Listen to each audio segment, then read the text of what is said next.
Hello, everyone. This is Core Controversy, the one show that is meant to make you triggered. My name is none of your business, and today we focus on many things. I can solve a midlife crisis by my annoyance and put together something that only those with thick skin can watch. If you're one of the following, please leave now. And with that out of the way, on with the show.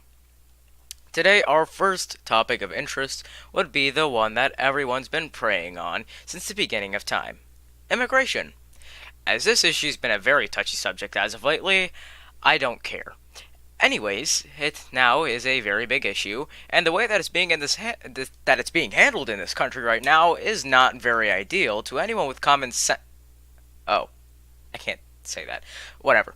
So, in summary, something that's been happening right now that has everyone up in arms is the wall. And I'm not talking about Pink Floyd's bricks in the wall. I'm talking about our president who wants to build a wall for a lot of money that he can't get, and he's throwing a hissy fit over. So if your head's been stuck in the ground like an ostrich, our government was closed down for like ever, and thousands of federal officers and employees are going without pay because a big orange man can't agree with Congress about not spending $10 billion on a big piece of concrete that some illegals can climb with ease. Now, some people agree with this wall being built, and I find nothing wrong with that at all. In fact, I'm more intrigued by why they think so in the first place. So today, I have with me someone who does believe in said topic. We will now have a very small conversation based on it and discuss things in a very civil manner. Or somewhat civil manner. Or so I hope. Alright, hello, this is our guest, Mr. Mercedes. How are you today? I'm fine, just kind of sick with strep throat killing every single part of my throat. Good. Okay, so I understand that you are a supporter of Trump's wall, right? To a certain extent, yeah.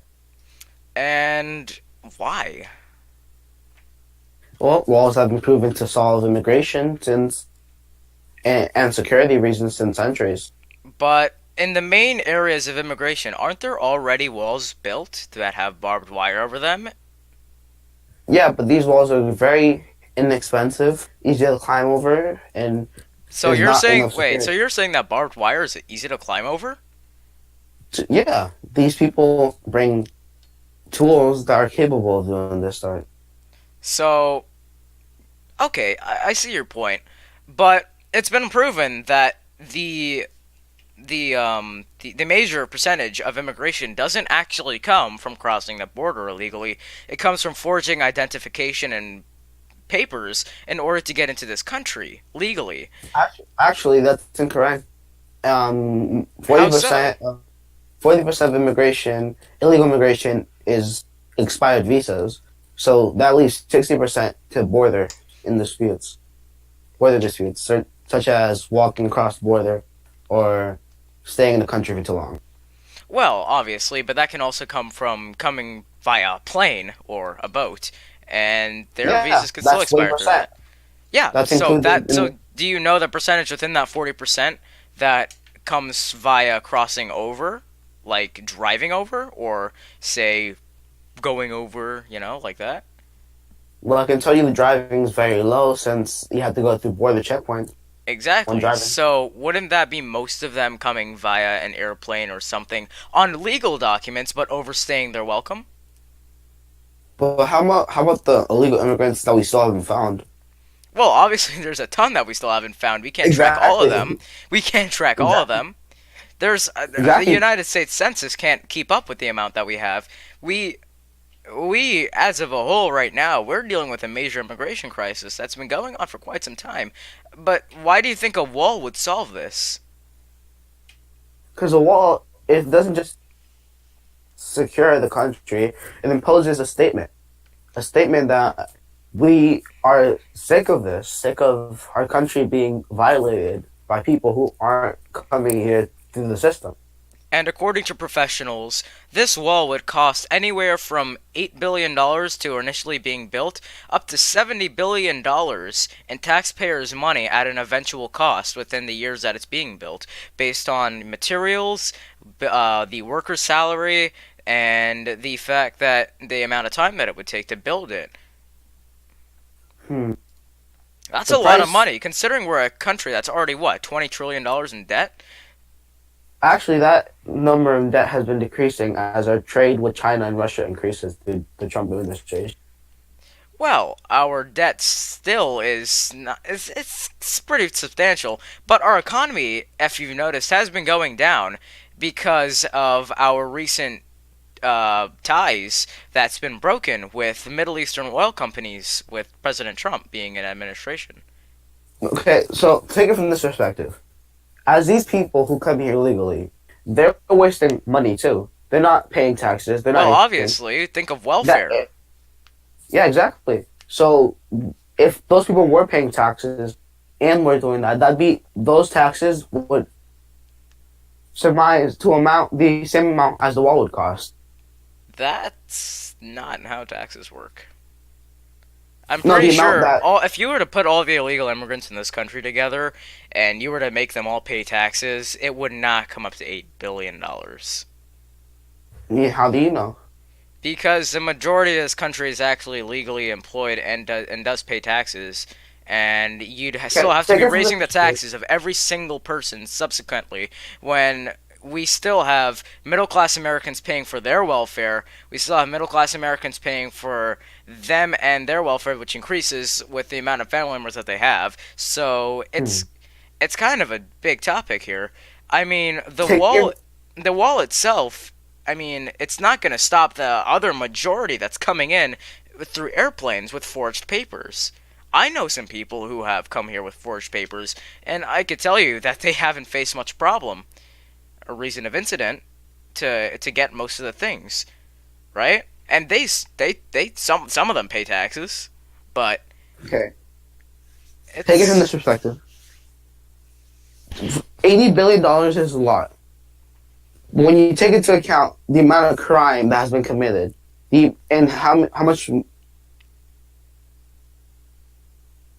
and continue. Sorry, you cut out there for a minute. Hello, Chuderase. Hello. Okay, so we'll be taking a quick break from that. Um, apparently our partner here has died of something. I don't what the know. hell happened? Presumably What what? happened? Oh, hi. Welcome back. What happened? Your mic cut out. No, I wasn't even in the call. Oh, epic. What did you not catch? The crime rate thing. Keep going with that.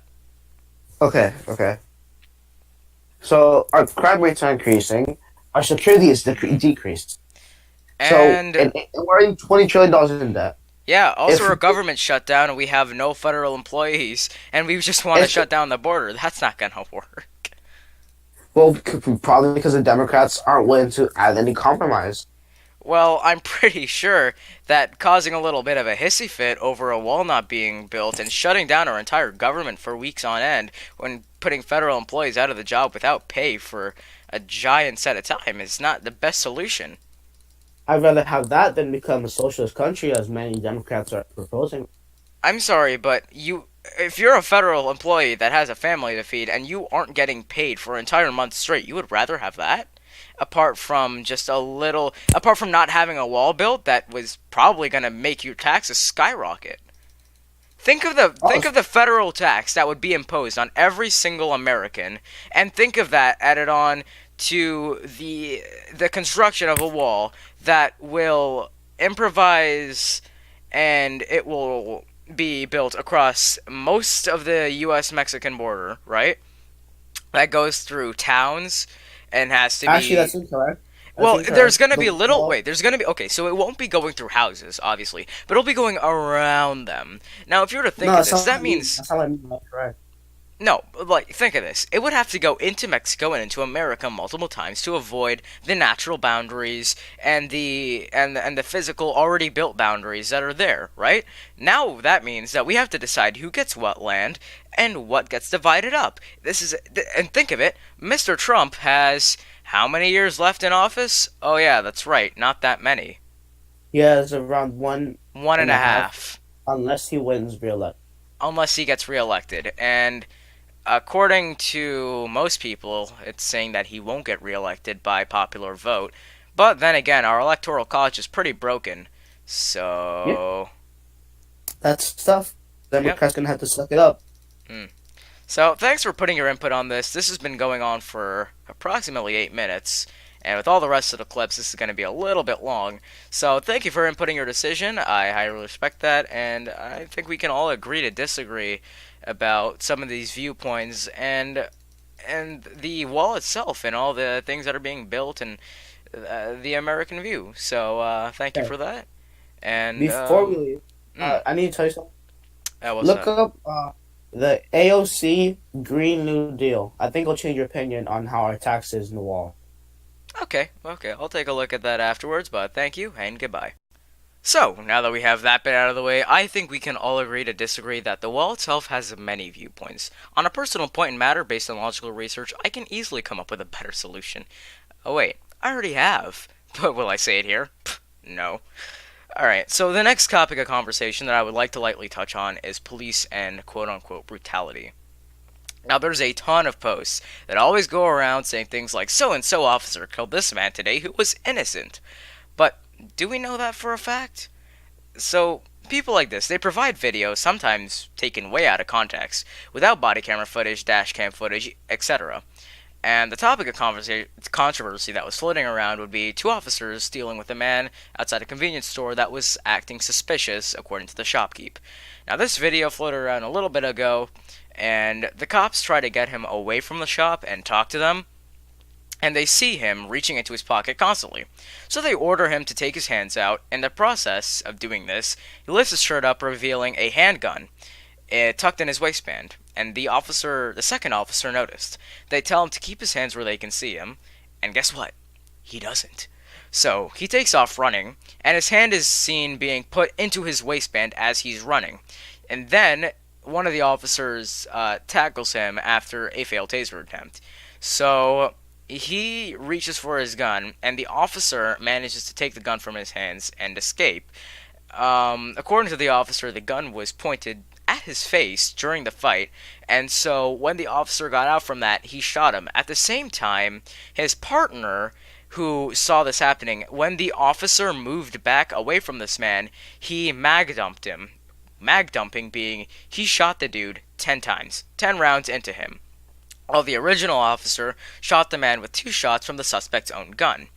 Many people see this and think the following: police brutality, abuse of power, etc., and they have to realize the situation that the officers are in. A man armed with a weapon, having a gun in another officer's face, anxiety rushing, lives in danger, and a crazy person who wants to kill someone. What should I do? Try to tase him? Yeah, like that'll work. Lethal force is authorized in this situation and is the correct way to go about it. But with the amount of shots fired, let's look at the previous event that happened a couple months ago. A cop caught shooting with a subject who would not die. Like this guy took 14 body shots.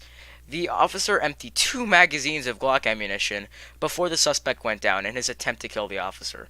So, what's not realized is that you have to shoot to stop the subject. You can't just shoot them in the arm or the leg like in a video game with auto aim. You shoot center mass where you have a lesser risk of hurting someone if the bullet strays. So, no, this cop isn't a murdering person who had vendetta out for someone he never met. He used training in a circumstantial situation that was life threatening. Throughout history of police, they have gained a bad reputation, particularly through the 90s, with multiple racial events occurring, corruption, abuse, drugs, etc. But people just don't seem to understand something called the use of force. And it's something that a lot of people don't seem to take well. They think that what had happened there was somebody getting completely just shot. So, alright, after getting all that cleared up and out of the way, let's shift focus onto one of our last topics, that being the American imprisonment system. Now, our punishments aren't exactly lenient, but they're not harsh. Like, okay. So, what I'm trying to get at here is that the death penalty. What's the method of facing death in America by horrific crimes you've committed? Oh, that's right, lethal injection. This is supposed to be a humane and quote unquote right. Now, except it's kinda not. Lethal injection isn't as humane as you would think. A while back, a news article represented that a man went to face lethal injection and he was injected but he was suffering in pain. I believe he was injected wrong, and that he felt the pain and agony, and he was writhing as he slowly died. Now, his all of his systems were failing. He could feel every single morsel of pain that went through coursing through his veins. He was just sitting there before he finally met his demise. But people injecting him tried killing him again with multiple more injections, but that didn't work. They injected him in so many different places, which I'm not even prepared to say. Multiple times, I think around 8. Now, his veins were too weak, I believe, and they couldn't find as much anymore, so they just left him, and they refused to do oral injection. So he was left to die a slow, long death. Yet, other forms of execution are lynching, execution by firing squad, the electric chair, decapitation, crucifixion, burning, impalement, gassing, etc. None of those are used today. The reason as to why they aren't is because they aren't, quote, humane, and are too painful. But lethal injection, proven by study, can take anywhere from 2 minutes to 2 hours, while execution by firing squad is 5 men, 5 guns, 1 headshot, 4 body shots. Guaranteed to kill you upon the bullets entering your body, they are aimed at vital organs such as the brain, heart, kidneys, and liver. It is quick death, but if you were to think further of it, why should we be giving humane punishment to those who are on death row? What are they on death row for? Oh, that's right, felonious murderers that are psychotically insane that range anywhere from mass murder to serial rape and other federal crimes. So if these people have done such horrific things to end up facing this punishment, why are we giving them humane leeway? Why don't we bring back torture methods, waterboarding, skinning, boiling, and more? It can be considered capital punishment, adding on to the long time they spent eating away at themselves in solitary confinement, at their own thoughts, alone and away, deprived of social interaction with others. Our current imprisonment sentences aren't that bad, but looking back in history, our methods of execution have actually worked out. The electric chair was fine, firing squad had no real problems, and if someone was alive, they'd get shot quickly and all pain is ended. Sure, torture isn't the most humane thing, but it's a fair instilling thing. The harsher sentences are, the less inclined people are to do crime of such high rate, and the less we have to issue said punishment.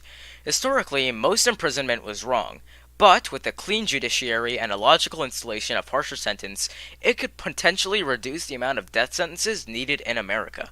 Political correctness nowadays has gone a little bit too far in the effort of trying to be right in morality, but think of the injustice these victims' families have gotten from the people sitting on death row. Let's bring back our test subject from earlier, Mr. Mercedes. Do you have anything to add on to death row and capital punishment? Well, I believe that our prison system is incredibly flawed. It needs to be improved in security. Mm-hmm. I think capital punishment should be an option for sentencing.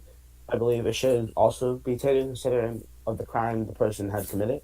For Mm-hmm. example, someone robbing 20 banks shouldn't be killed. Definitely. Someone who raped 20 people like Ted Bundy should be castrated or or um shot put a syringe in them, anything that can emulate what they did to those other people. Great. All right. Thank you for your time. And anyways, that's enough about murder and whatnot. Let's wrap up the show before it gets on too long.